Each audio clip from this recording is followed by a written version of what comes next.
Here's more wrestling news for February 5th, 2026. Your headlines for this afternoon include WWE pulls shock move, Seth Rollins replaced after masked reveal.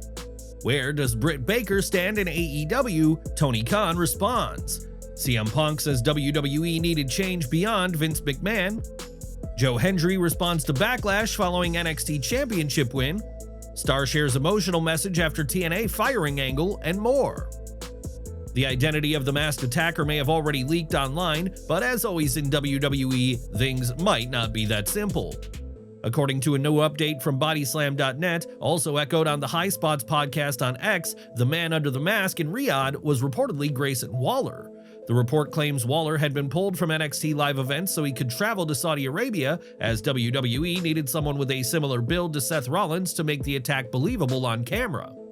However, when a fan directly asked High Spots podcast whether WWE had pivoted plans to make Waller the attacker in the storyline, they clarified that he was simply a stand-in, with the belief that Seth Rollins will eventually be revealed as the real masked mastermind.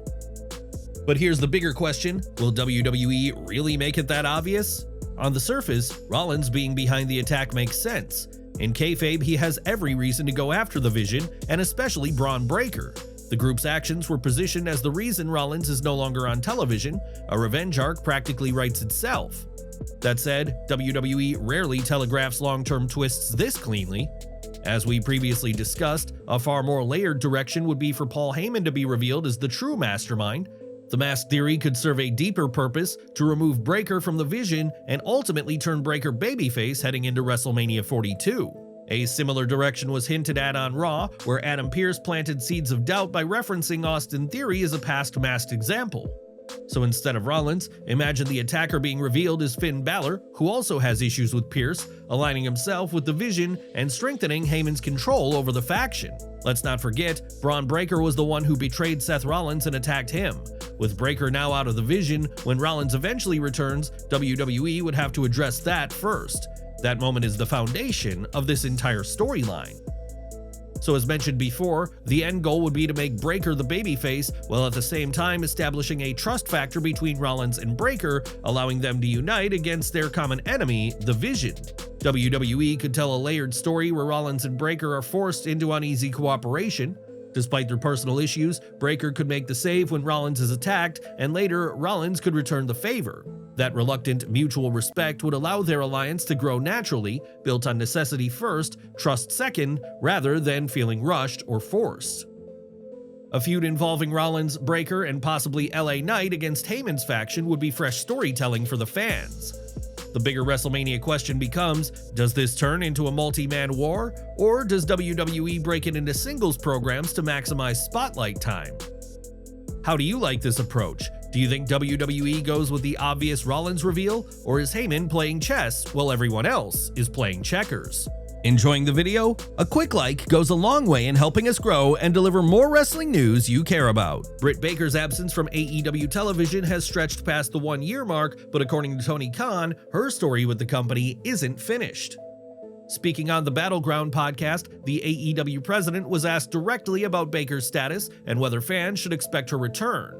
While Khan didn't provide a timeline, he made it clear that the former AEW Women's World Champion remains valued within the company.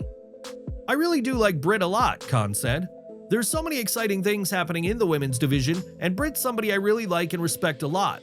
Britt's still somebody very highly regarded and respected here in AEW, so I would expect to see Britt back in AEW, I just don't want to say when." Baker's latest in-ring appearance came in November 2024 when she defeated Penelope Ford. Since then, she has reportedly been medically cleared, but not been featured on AEW programming. Her absence raised eyebrows, especially after she skipped a Pittsburgh show in her hometown and removed AEW references from her social media profiles. These moves fueled speculation online, with fans debating everything from backstage tensions to a possible jump to WWE. Khan's comments, however, suggest the situation is more about creative timing than departure plans. At the same time, AEW's women's division has evolved significantly over the past year, with new names rising and fresh storylines taking center stage. That leaves an interesting question: when Britt Baker does return, where exactly does she fit into the current landscape? Do you think Britt Baker should return as a top contender immediately, or would a character reset benefit her more at this stage? Let us know your thoughts. CM Punk has never been one to hold back, and during his appearance on No Contest Wrestling with O'Shea Jackson Jr. and TJ Jefferson, he spoke candidly about why he stayed away from WWE for nearly a decade. When asked whether he ever regretted stepping away or wondered what opportunities he may have missed, Punk made it clear that his absence wasn't about timing. It was about leadership. If Vince was still here, I don't think anything was ever going to change, for me at least. According to Punk, the environment simply wasn't going to evolve under Vince McMahon's leadership, and he had no desire to return to a system where he felt creatively boxed in. While he acknowledged that he could have shared the ring more with names like AJ Styles and John Cena during that 10-year stretch, he didn't frame it as lost time. Can I think about, man, that's 10 years, I could have worked with AJ a whole bunch, I could have done more with Cena, I think I did pretty good.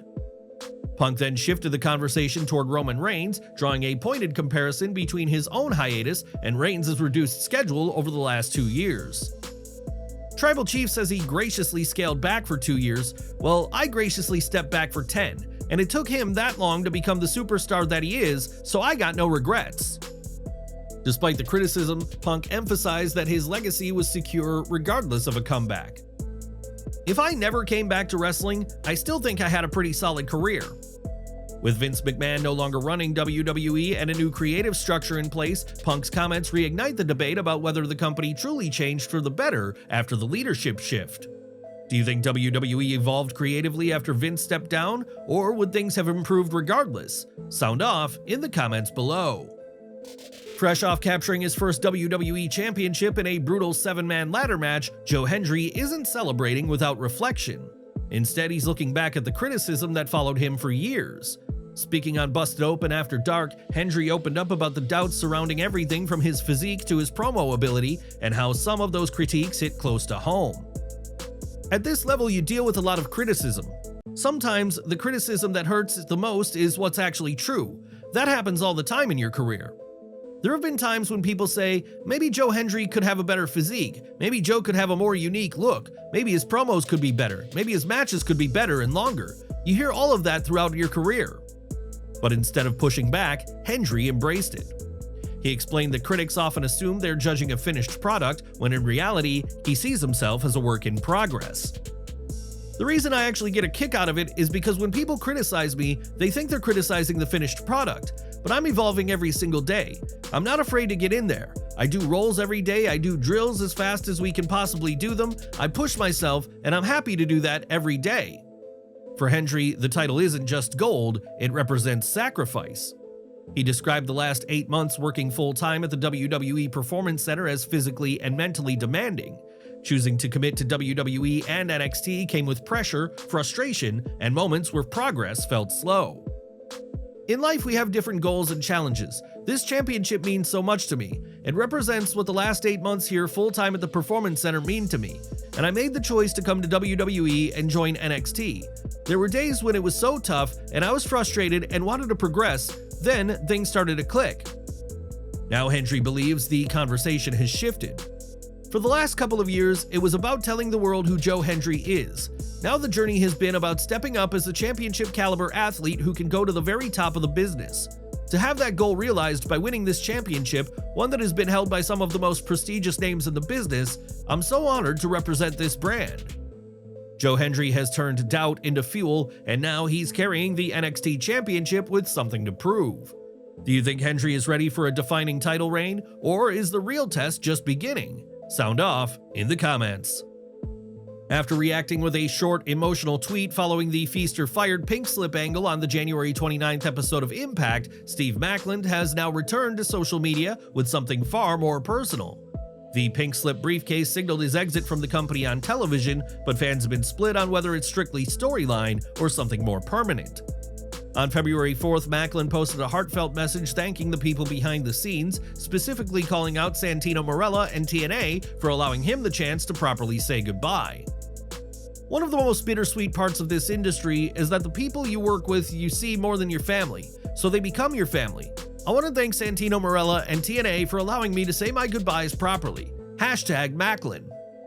In professional wrestling, emotional farewells can sometimes be part of the story, but they can also signal a legitimate exit. Maclin's message feels grounded and sincere, especially with the acknowledgement of locker room relationships and proper closure. For now, there is no official confirmation on whether this marks a permanent departure or simply the end of one chapter, but one thing is clear, Maclin is choosing to leave on respectful terms. Hulk Hogan's iconic Florida mansion is officially up for grabs just 6 months after the wrestling legend passed away.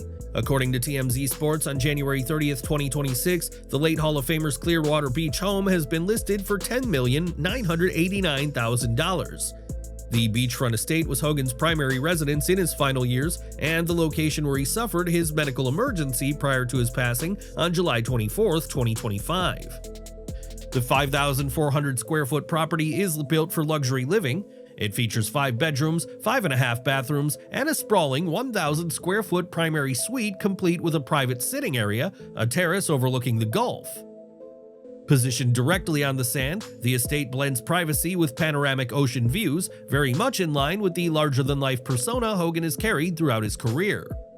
The listing comes at a complicated time for the estate. Just days earlier, US Weekly reported that Hogan's estate is facing a $10 million lawsuit from celebrity branding firm Karma Holdco Inc. The company alleges that Hogan and former associates misappropriated their Real American Beer concept. Court documents filed on January 20th claim that Hogan's 2024 beer launch was built on intellectual property developed during prior discussions.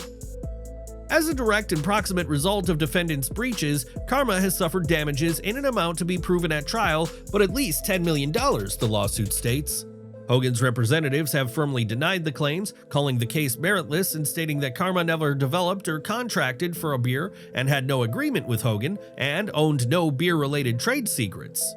The estate, now managed by his widow Sky Daly and son Nick Hogan, has not publicly responded to the $10 million demand. In addition, discussions around a potential medical malpractice case tied to Hogan's final neck surgery have further intensified scrutiny surrounding his estate. With the mansion officially on the market and legal battles unfolding, this moment feels like more than just a real estate transaction. It represents a significant transition for Hogan's legacy, one that now shifts from the ring and spotlight to courtrooms and closing documents. For all of our subscribers, don't miss the 9 a.m. Eastern video we dropped earlier today. Smash that bell icon and select all notifications so you're always in the loop.